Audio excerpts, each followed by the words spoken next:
So we're still in chapter 11, and we're going to pick up where we left off. We were discussing the SN2 reaction and its characteristics, basically how you can know whether you're going to get an SN2 reaction or not, and what are those characteristics of the SN2 reaction.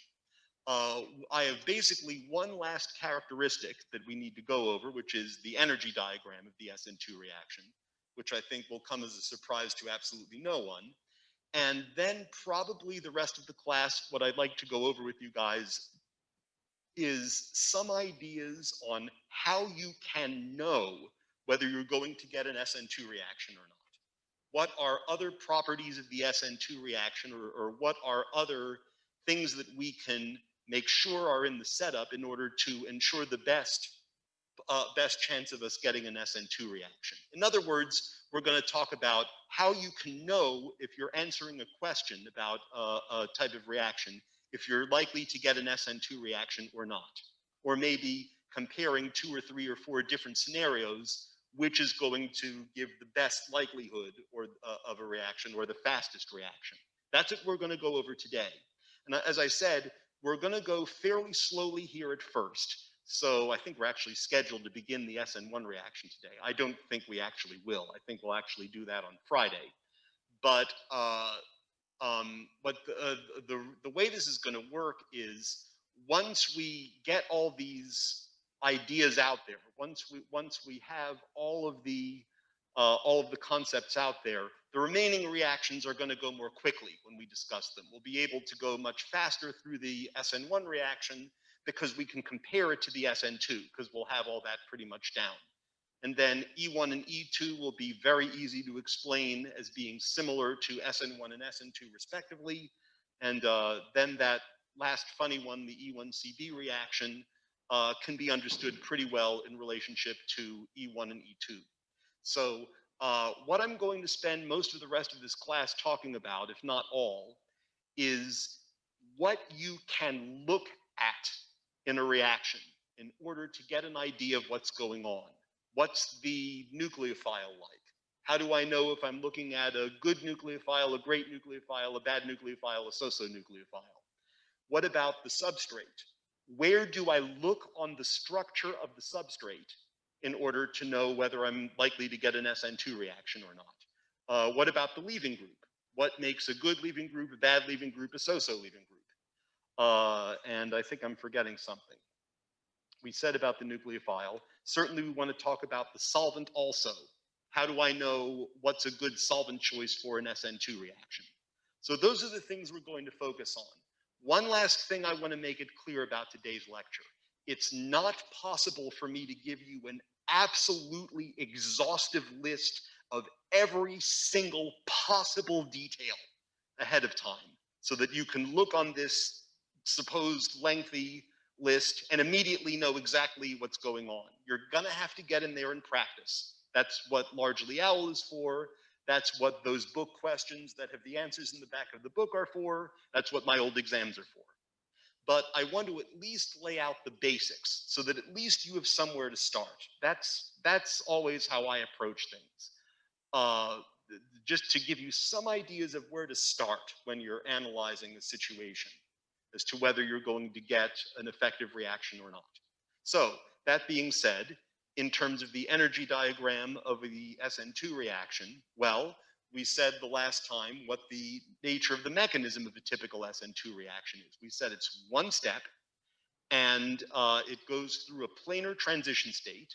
And the reason for that is that when the nucleophile approaches the substrate, it pushes the other 3 groups, it pushes on them, as at the same time it's also breaking the carbon leaving group bond.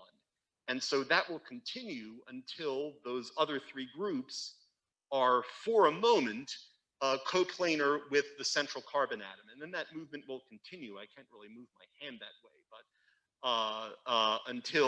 until you form the product. You form the new bond to carbon and you break the bond to the leaving group and you've got your substitution product. That's why SN2 reactions go with complete inversion of configuration. So in those cases where the starting material, where the substrate is chiral, you will always get the opposite configuration to what you started with in the starting material. The product and the starting material will have the opposite configuration to one another. There are no exceptions. That will always be the case with an SN2 reaction. And again, it's because of the way the other three groups attached to carbon move and are pushed to the other side by the, this is bothering me, sorry, by the, by the incoming nucleophile.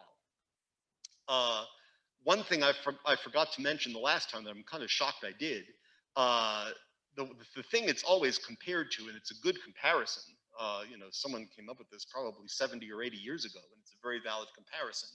We've all had the experience of being in the rain with our umbrella, and there's a wind, and the wind blows our umbrella out. That's what an SN2 reaction is like. And you can even imagine maybe a stretch, but there might be a moment when your umbrella is planar. Maybe not, you know, that analogy only goes so far. But we understand what happens to the umbrella when it gets blown out. That's your inversion of configuration in the SN2 reaction. And that will always happen in every SN2 reaction. So it's kind of like your umbrella getting blown out in the wind. And that being said, what would a typical SN2 reaction's energy diagram look like? Well, to no one's surprise, I think we would find that, I'm pointing with my finger, that does no good. To no one's surprise, you know, you would have your starting materials probably higher in energy than your products. Normally, I think we'd expect this type of reaction to be exergonic. But the energy diagram would describe just one step, going through a high energy transition state. Remember, transition states are local maxima, so this is your transition state. We can even say planar transition state. And again, that's of course not a real species. We made a pretty good faith effort at drawing the transition state the last time. Normally we don't draw transition states, but if we had to do it, I think what we did the last time was a pretty good effort, if I do say so myself. But that's it. The energy diagram is, as it should be, completely consistent with a one-step process. And that's always going to be the case for the SN2 reaction. And I simply can't help myself. I am sure no one will be surprised when we find that the E2 reaction also has one step and the same kind of energy diagram. So that's what I mean when I say that the more we get into the material, the faster and faster we can go, because we have more things to compare to. But today we'll still go pretty slowly. So much for the energy diagram of the SN2 reaction. For the rest of the class, like I said, I want to give you some pointers on what to look for in your substrate, what to look for in your leaving group, what to look for in your nucleophile, and what makes a good solvent choice for an SN2 reaction and why. And that will then put us in good stead to start out with the SN1 reaction on Friday. Good. Any questions on that energy diagram? Kind of expecting not, but just in case. Good. Well, let's then start with the effect of the substrate on the SN2 reaction. Or the structure of the substrate, of course, I mean. And we already said the last time that the most effective substrates for the SN2 reaction, well, those are going to be primary and methyl substrates. And no wonder, because we've seen the mechanism of the SN2 reaction, and we understand that the nucleophile needs to come in behind the leaving group and push on the other three groups as we described and kick out the leaving group. And it needs space in order to do that. If there's a lot of stuff in the way, it's not going to be able to do that. So that's why the order of reactivity of the various different kinds of substrates goes a little something like this. So this is order of reactivity. Order of substrate reactivity, let's say. I just want to be as clear as I possibly can. Well, the worst choice of all is going to be a tertiary substrate. with your carbon leaving group bond over here. So that's a tertiary substrate. Unsurprisingly, like we said, in order to get an SN2 reaction, we need our nucleophile to be able to approach the carbon that bears the leaving group from the opposite side of the leaving group in order to break that carbon leaving group bond. How can we do that effectively in a tertiary substrate? There's all this foliage in the way. It's just not going to work. So that's going to be the slowest to react in an SN2 reaction. What about the next one? The next one's a little bit of a strange bird, but one to watch out for. It looks at first glance like a primary substrate, and it is a kind of primary substrate, but it's a special one. We call a substrate that's primary, but a tertiary carbon is directly attached to that CH2. This is a funny kind of primary substrate called a neopentyl substrate. And those are a big exception to the whole thing about primary substrates. Yes, technically this is a primary substrate, but again, in order for our leaving group, or rather for our nucleophile to come in and kick out the leaving group, how is it going to get to that CH2 when all of this stuff is in the way?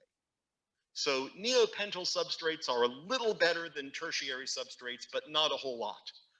A vast improvement over the neopentyl substrates are your secondary substrates.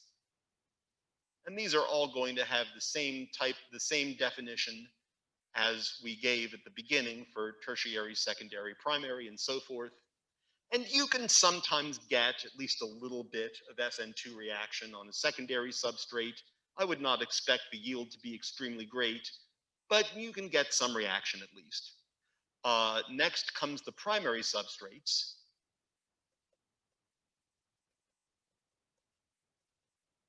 And best of all, the fastest reactions of all would be your methyl substrates.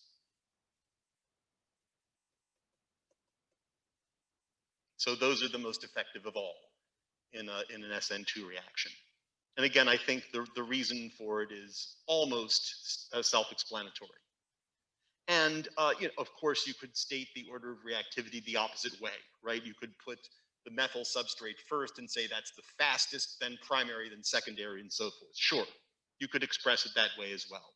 It expresses the same thing. It's just a different way of showing it.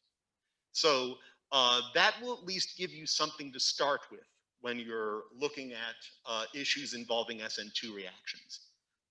If you're asked to compare substrates, that would be where I would start with that. It should at least get you started. Other things being equal, the less substituted the substrate, the better, the faster the reaction. Make sense? Hopefully kind of unsurprising.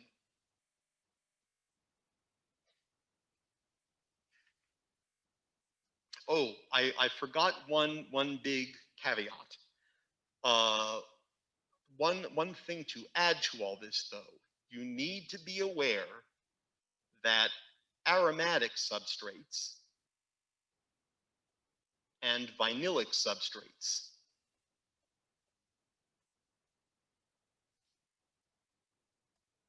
these do not undergo SN2 reactions. And in fact, they don't undergo SN1 reactions either. That's for a couple of reasons, one of which your book points out when it says that part of it is, again, because it's too sterically bulky. There's too much there's too much carbon atoms and other things in the way. How is your nucleophile going to come in and attack that carbon when the benzene ring's in the way, or when these vinylic carbons are in the way? And that's true. You know, I would say there's one other reason, though, also, which is that it turns out that the carbon halogen bonds on sp2 hybridized carbons are stronger and shorter than if the carbon atom is sp3 hybridized. So we do require the substrate to have an sp3 hybridized carbon attached to our leaving group, as we said the last time. And the full reason for that, I think, would require some pretty heavy-duty molecular orbital theory. I don't think we really need to go into that. But it is important that you understand that these guys do not undergo SN2 reactions. And we'll find they don't undergo SN1 reactions very readily either. They're pretty unreactive. Now, can you get substitutions at carbons like that? The answer is yes.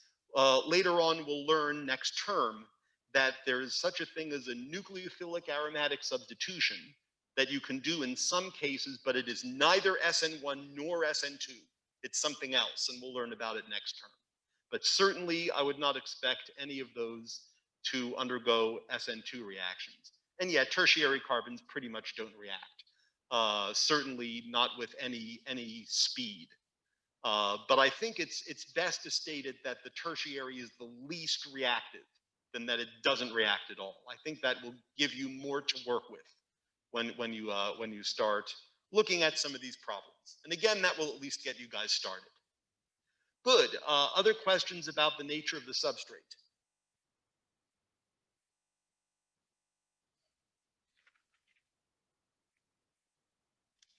Where did the leaving group go? Oh, okay. Okay. Well, that gets us that's one thing. We know what to look for in terms of the structure of the substrate. That gives you at least an idea of where to start, what to start out by looking at. So tertiary hardly reacts or does not react. It reacts the slowest of all of them.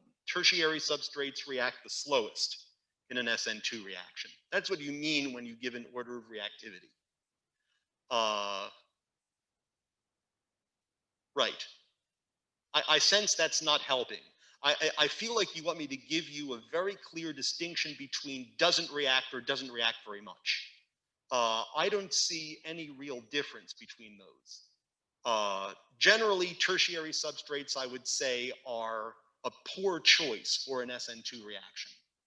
And if you see, in OWL, you're going to get questions that ask you to compare substrates. And they're not asking you to distinguish between doesn't react and reacts only a little bit. But other things being equal, we would expect the tertiary substrate to react the slowest and to be the least effective in reacting in an SN2 reaction. So that's why I'm phrasing it like this. It's to help you in questions when you have to compare substrates to each other. Does that make sense? Does that help at all?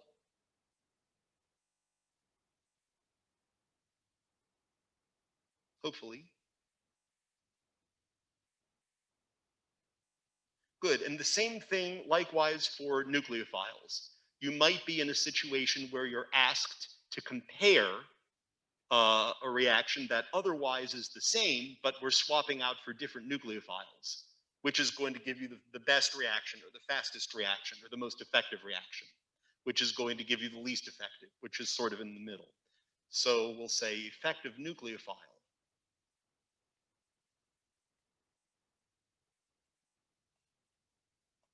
on the SN2 reaction.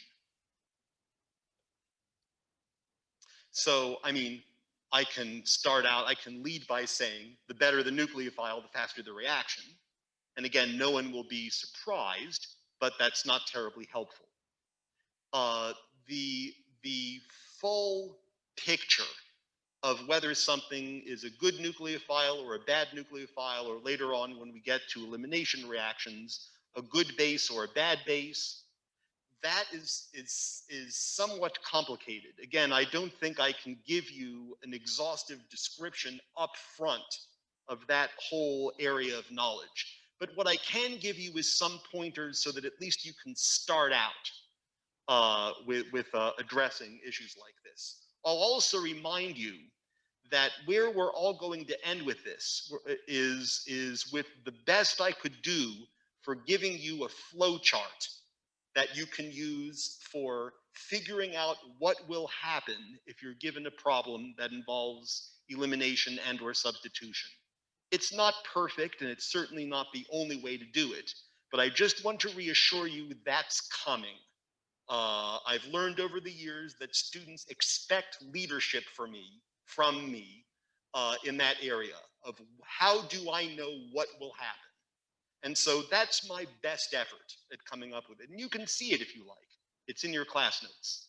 So we're a long ways from that, though. For now, I think you guys need somewhere to start. So you're looking at your nucleophile. How do you know if it's good, bad, or indifferent? And what are some things that you can start out by looking at when you're addressing issues like this? Well, and that's what I'm going to do. I'm going to give you about 3 different things that you can look at in order to ascertain whether, let's say, which of 2 nucleophiles is better than the other. First of all, one thing is, and I'll write this down, other things being equal, anions are better nucleophiles than neutral compounds. So can I go OTBE for other things being equal? Anions are better nucleophiles than neutral compounds. Again, I think to no one's surprise, an anion has more negative charge on it. And in an SN2 reaction, we need that negative charge to come in from behind the carbon leaving group bond and form a new bond and kick out the leaving group. Wouldn't it be easier to do that with more negative charge than with less negative charge? So I don't think that's terribly surprising. So for example, I would say the hydroxide ion is a better nucleophile than water. Water can still be a nucleophile, it's just not as good as hydroxide. And I think you'll agree with a comparison like that, other things are equal. That's why I put other things being equal. We want to be sure we're comparing apples and apples. And I'll also just mention, there is a table on page 318 that lists out the most common nucleophiles and their properties. I don't think I can really recommend that you memorize that table. You can if you like. I question how much good that will do you. I think it might be kind of a waste of time. But I think you should look at that table and convince yourself that these 3 or 4 pointers that we're about to give do apply. And even if it's not an exhaustive list of every last little detail, it certainly gives you a good place to start. Some other examples of this same one. What about the ethoxide ion?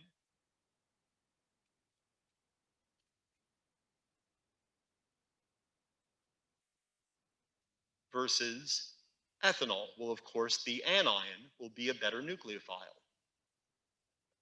Ethanol can still be a nucleophile.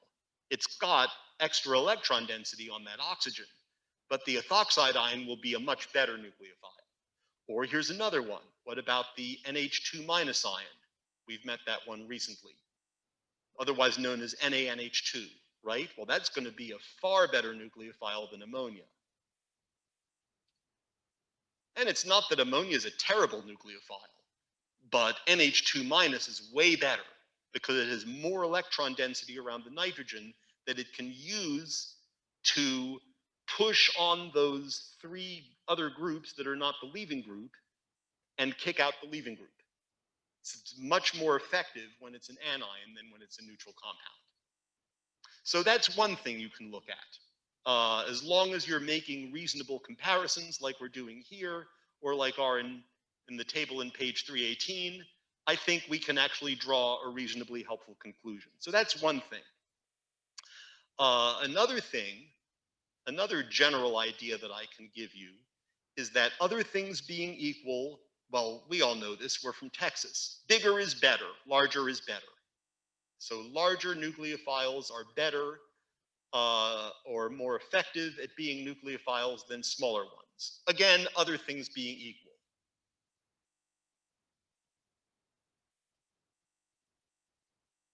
Better than smaller ones. So for example, just to give, and this, by the way, is somewhat of an oversimplification. It depends to some degree on solvent also.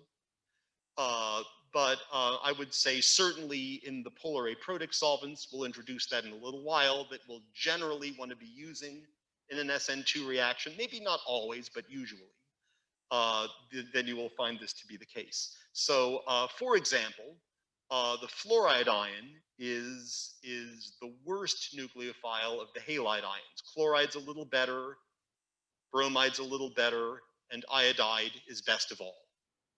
And the reason is that as you have more surface area, a couple things happen. First of all, the more surface area on the anion, the more of that is going to be exposed and be able to attack the substrate, especially when you consider that the larger the nucleophile, the less effective the solvent is going to be at surrounding that nucleophile and making it unable to react. So that's why, again, depending somewhat on the solvent, larger is better when it comes to nucleophiles. Like I said, this one is a bit of an oversimplification, but at least it gives you a place to start. And I can give you another one that might even be more helpful than that, which is other things being equal, nucleophilicity roughly parallels basicity, very roughly speaking.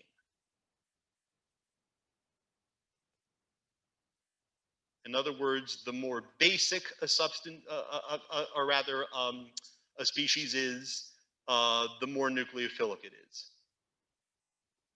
And aren't the halogens part of the substrate? Can they be nucleophiles too? Oh yeah, certainly halides can be nucleophiles. So remember, it's not always a halogen on the substrate. We're going to talk about leaving groups also, but absolutely halides can be nucleophiles also. And the way you'll know that is by what you're given. You'll see a halogen maybe, or a tosylate attached to the substrate, and then it will say that you're treating it with some other halogens, sodium bromide or sodium iodide. So that's how you'll know. But this one might even be a little bit more helpful still.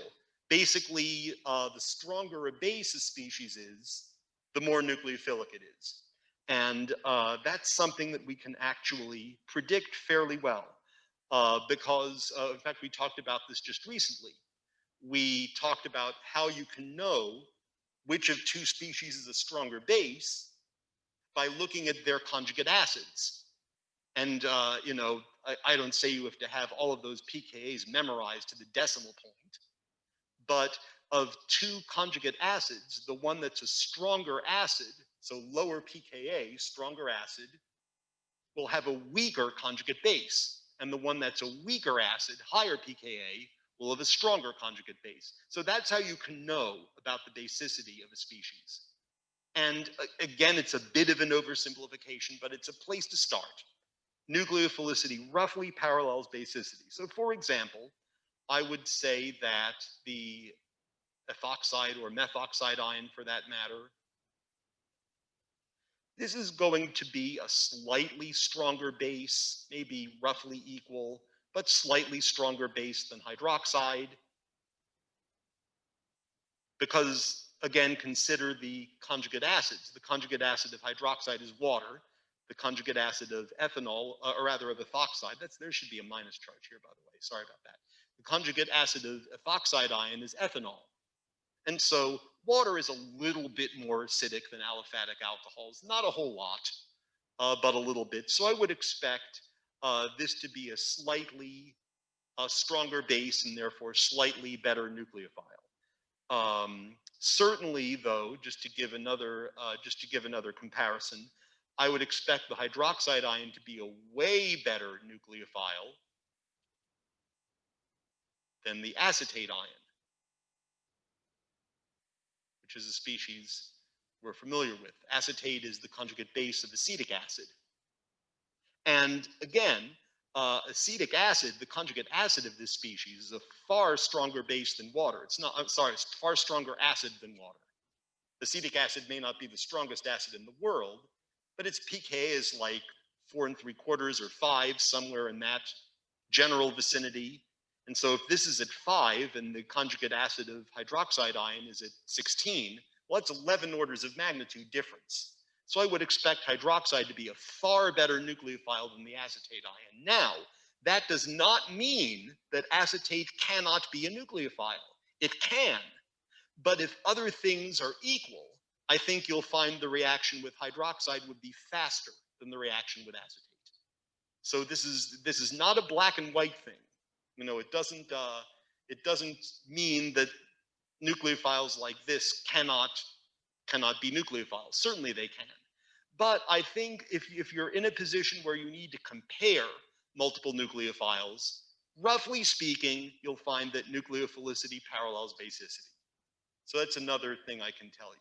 I also want to put on your radar screen two particular nucleophiles as being especially awesomely good.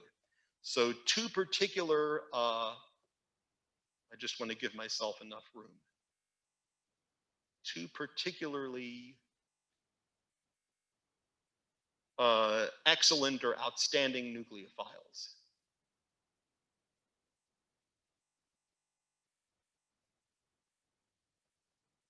And we'll give the whole thing. One of them is cyanide ion, that you've heard of. And so for shorthand, we usually write Cn minus. Also be aware that that you will often be given nucleophiles as alkali metal salts, right? You might be given Cn minus, or you might be given, say, NaCN or KCN, right? It's the same thing. The alkali metal ions don't participate in the reaction. And the way you know that is if you go back and look at the mechanism of the SN2 reaction, you won't see any mention of alkali metal ions. They don't participate, they're spectator ions. But that's an important thing that you will all need to know. You might be given the nucleophile as the anion, or you might be given it as a salt. And I will expect you to recognize an ionic compound when you see it. And then, of course, the structure of the cyanide ion, I will certainly expect you to know that as well, is like this with a triple bond. And remember, the minus charge is on carbon, not on nitrogen. And you can verify for yourself. It's a carbon with one lone pair and 3 bonds. That means it is a formal charge of -1. But cyanide is a really, really great nucleophile. Most textbooks are very cowardly. They like calling these two species good nucleophiles. No, they are not good nucleophiles. They are outstanding nucleophiles. They are exceedingly good in nucleophilicity. This and the other one I'm about to show you. That's why cyanide's so toxic, by the way. It's such a good nucleophile that it gets into those heme sites, right, in your hemoglobin, and prevents oxygen from binding. So another species that similarly is a really, really great nucleophile is the azide ion, A-Z-I-D-E. And it is usually abbreviated N3 minus. So N3 minus, not N3 minus. That's a different critter. And I expect you to know that structure as well. It's kind of an odd one. Azide is kind of a two-headed nucleophile, in which either of those two terminal nitrogens can act as the nucleophilic atom. And if you work it out, the formal charges, you'll see that the two nitrogens on the end of both have a formal charge of -1, and the central nitrogen is a charge of +1. So overall, if you add all that up, the overall charge is -1. So azide is another one. And yes, by the way, azide is also exceedingly toxic, just like cyanide, and for the exact same reason. It does the exact same thing. It's just I don't think you'll find many murder mysteries where someone puts sodium azide in someone's coffee rather than sodium cyanide. It's a little harder to get hold of these. Azide salts can also be un poco explosive. It's really dangerous stuff. Good. And so that's all I think I need to say about those, but certainly make sure those are on your radar screen. If you're given one of those, either as the anion or as an alkali metal salt, you're looking at a really great nucleophile. And of course, what we said about alkali metal salts is true for any of these anions. You could be given the acetate ion, or it could say sodium acetate or potassium acetate. Same thing with hydroxide, you're used to that, right? You might be given OH minus, or you might be given NaOH or KOH, same thing, right? So that's something also good to be aware of. Good. So much for nature of the nucleophile. Where am I at? Got about 6 more minutes. I want to get through the leaving group and the solvent, and then I think we'll be in good shape. Good. Questions for the moment?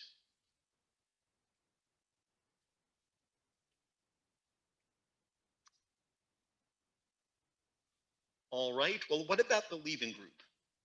And again, I could say, and I'd be completely true, that the better the leaving group, the faster the reaction, which is all well and good, but it doesn't help you guys very much. So I would say effective leaving group. Can I go LG for leaving group? I can now. And I'll write this down too, so don't worry. But in general, the weaker the basicity of an anion, the better it is as a leaving group. So other things being equal, the weaker the basicity of an anion, the better it is as a leaving group. Or the more effective it is as a leaving group. Or the faster the reaction will be with that as a leaving group. You can state it any number of ways as a leaving group. And that makes sense. If you've got an anion that's a relatively poor base, well, that means it's pretty happy to be the anion. It's not looking to grab the first proton that it can get. And so it makes sense if instead of being an anion, that thing is stuck onto a carbon, well, the whole thing's going to be very happy to break that bond to the carbon and make the anion, because the anion's really stable. It's not looking all around for the first proton it can get its hands on. Meanwhile, if an anion is a very strong base, well then, in contrast, if it's stuck to a carbon instead of being an anion, it's not going to want to break that bond very much. Because if it does, you're going to have this red-hot, super strong base that's going to be really unstable and wanting to get the first proton it can. And so, as a result, I would say the worst leaving groups of all, probably worst of all, is going to be NH2 minus. That's a terrible leaving group because it's a very strong base. Slightly less bad would be OH minus and the alkoxide ions. So methoxide, ethoxide, things like that. And still not all that great, but way better than any of those would be the fluoride ion, then chloride, then bromide, then iodide. And better than all of them will be your tosylate. Tosylate or similar, you know, mesylate, triflate, nosylate, and any of those sulfonates that we talked about the other day. Those are going to be the best leaving groups of all.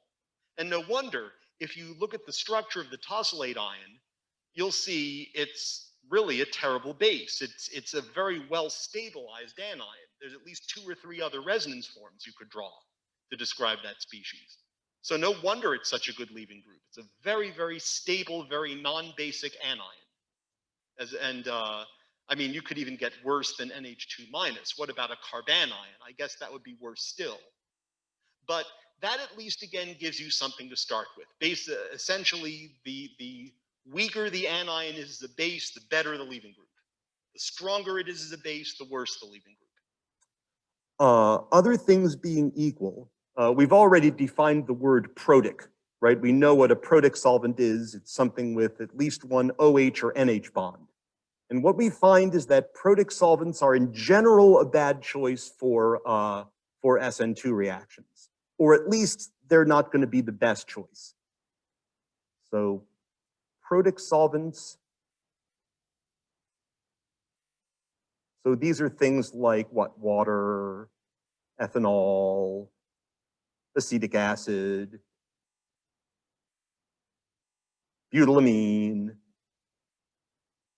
you know, things like this. These are not in general the best choices. That doesn't mean an SN2 reaction can't work in those. It can, but there's certainly if you're given a choice, you want to pick a solvent that's polar aprotic. I guess the third type of solvent you could have is one that's just completely nonpolar, like hexane. Those are also not going to be very good because nothing's really going to dissolve in that. Not compounds that are this polar. But certainly amongst your polar solvents, you're much better off with a polar aprotic solvent. So what are some polar aprotic solvents that you know? What about acetone? right? Dimethyl ketone, 2-propanone, that's one. What are some others that you might know?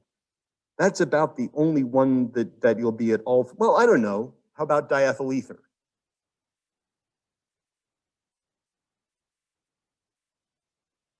That's kind of borderline. It's maybe not quite polar enough, but we do sometimes use diethyl ether as well. Some others that you won't have necessarily have heard of. One of them is called Dmso, which stands for dimethyl sulfoxide. Dimethyl sulfoxide. Be sure that you know that structure. I don't want anyone just memorizing a D, an M, an S, and an O. So that's an extremely polar solvent and a protic, I think you'll agree. There's no OH or NH bonds there. Another one that is certainly not a favorite of mine, but you will see mentioned sometimes in this alphabet soup list of names with letters. We call this guy DMF for NN-dimethyl formamide.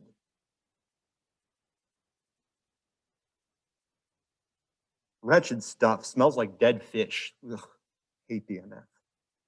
And there are others like HMPA, which is, no, I won't even joke that it's un poco carcinogenic. It's really, really carcinogenic. So we avoid using that one for obvious reasons. Much better if we can use DMF or DMSO. So those are some examples of polar aprotic solvents, which only gets to the question, why? Why are polar aprotic solvents so much better for SN2 reactions? And why, when we get to SN1 reactions, are we going to find exactly the opposite is the case? The reason is that protic solvents, the problem with protic solvents is that they solvate anions very well by hydrogen bonding. And your nucleophile is most likely an anion. Well, it's not going to be able to do its job if it has this whole mob of solvent molecules around it, solvating it by hydrogen bonding. How can it get into the substrate and do its thing then? So that's why protic solvents are usually not the best choice. Meanwhile, polar aprotic solvents are not at all good at doing that. Do not solvate anions well.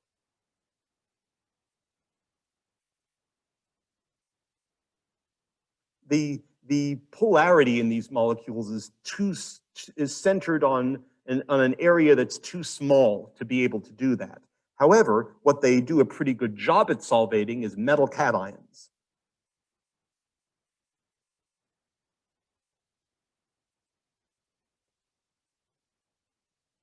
Because these are relatively small, almost point charges, and so you can imagine ion dipole forces that are present, and so that will essentially make the nucleophile, which is an anion, typically more reactive. Good. I think that's all I can think of to say about that. So generally, if you have the choice, you want to choose a polar aprotic solvent for an SN2 reaction. And I did promise you that when we get to the other reactions, this will all go very much faster. For example, even if we don't entirely know at the moment what an E2 reaction is, I think you would all guess that it's esters. Can esters be polar aprotic solvents? They can sometimes. I just would worry with some of these nucleophiles, esters might react. So we sometimes do use those as polar aprotic solvents, but I think the ones you see here are much more common. Generally, I try to avoid DMSO and DMF because they're very hard to get rid of. I would like to try diethyl ether first, actually, if it will only work for me, just because it's so easy to get rid of. It's very volatile, and so on. So that's actually technically the end of my time, and that's fine. We can start with the SN1 reaction next time. Generally, we get even less done in 505 because I think it's because they ask more questions or something like that. And either way is fine. I'm not saying one is better than the other. But just to give like a segue into the next time, we said that tertiary substrates are no good in SN2 reactions, and we gave the reason for that. So does that mean that tertiary substrates can't undergo nucleophilic substitution? Answer is no, they most certainly can, just by a very different mechanism. That's next time. So we'll see you all on Friday. Have a good day.